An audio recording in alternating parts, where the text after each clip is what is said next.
Hi everyone, David MacDonald here, owner and founder of Vitality Fitness Calgary. Welcome to part 2 of our 2-part series on how to make healthy food taste better.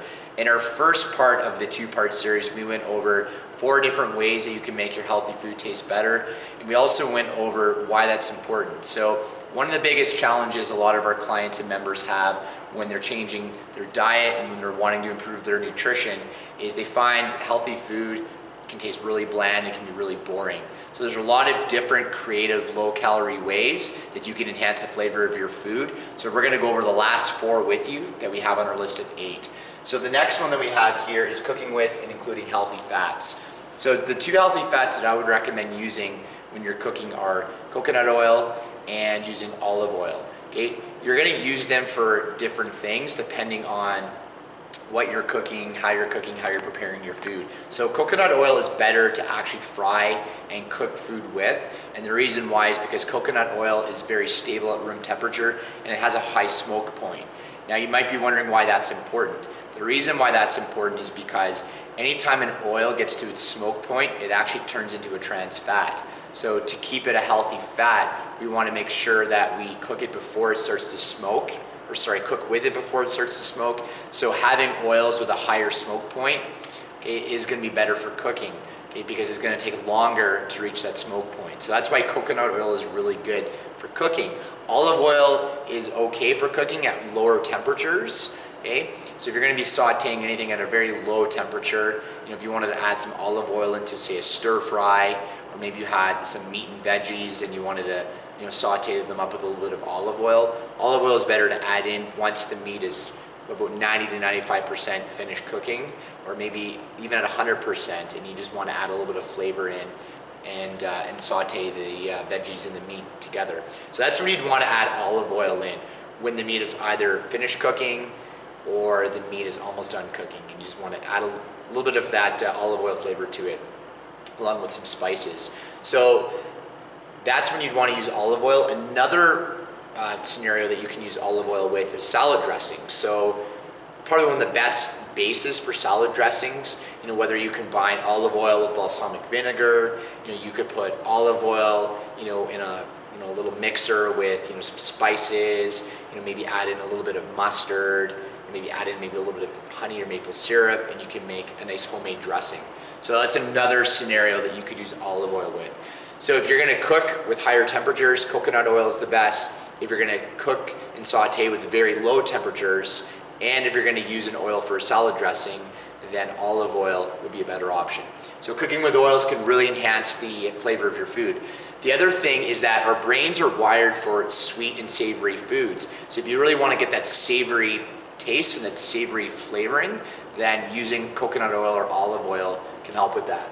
The next thing we have is using low sodium stock. So we're talking about chicken stock, beef stock, things like that. A great addition to any kind of complex carb or grain. So if you're cooking quinoa or brown rice, adding in a bit of chicken or beef stock can really boost that flavor, especially if you incorporate some spices as well. Adding in some chicken stock to your meats, whether that's ground turkey, ground chicken, chicken breast, adding in the chicken stock can really bring out the flavor of those meats. Okay, the big thing you want to do is you want to make sure it's low sodium. Regular chicken stock is very high in salt, so we do recommend going with a reduced sodium variation. That way you're not getting the high salt content, but you're still getting that nice flavor. The next thing we have here on our list is using protein powder. So there's a lot of different protein powders out there, okay, that are actually amazing in terms of flavor. There are the odd brands that taste pretty crappy, but for the most part, supplement companies have recognized that taste is very important to consumers, so they've put a lot of effort into making their protein powder taste better. What I would recommend with your protein powder is try to find a protein powder that's sweetened with stevia as opposed to something artificial.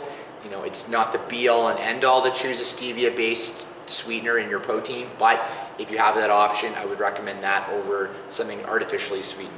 Some of the ideas that you can use protein for: smoothies, yogurt. If you're eating plain Greek yogurt or plain regular yogurt, adding in some protein powder into that and mixing it up can really boost the flavor of the Greek yogurt. Greek yogurt in a plain form, it does taste really bland, it tastes really tart, and it can be a really hard adjustment, especially if you've been used to eating flavored yogurt. So adding in some protein with some plain yogurt is a great snack. It's also a nice dessert if you add some fruit on top.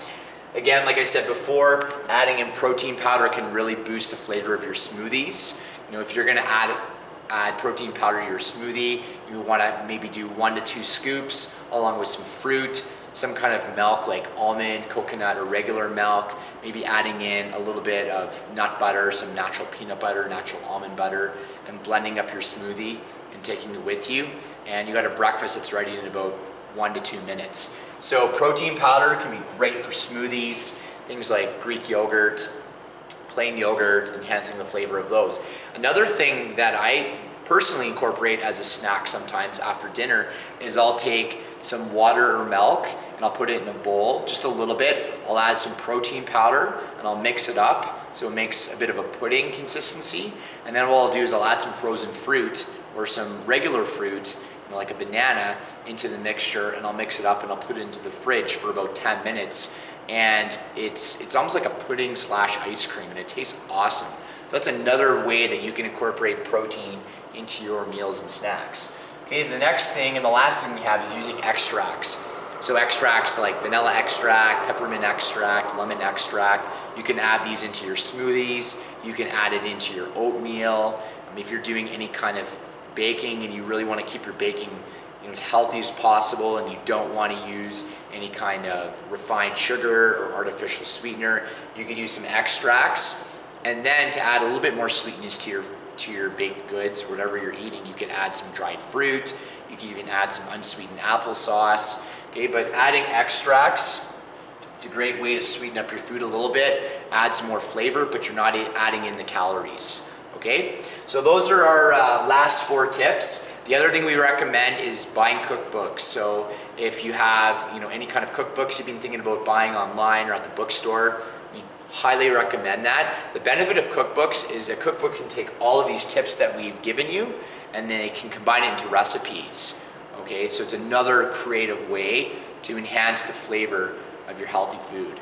Okay, so those are 8 different ways that you can incorporate more flavor into your healthy foods. Okay, if you want to see the other 4, the first 4 that we went over, be sure to watch part 1.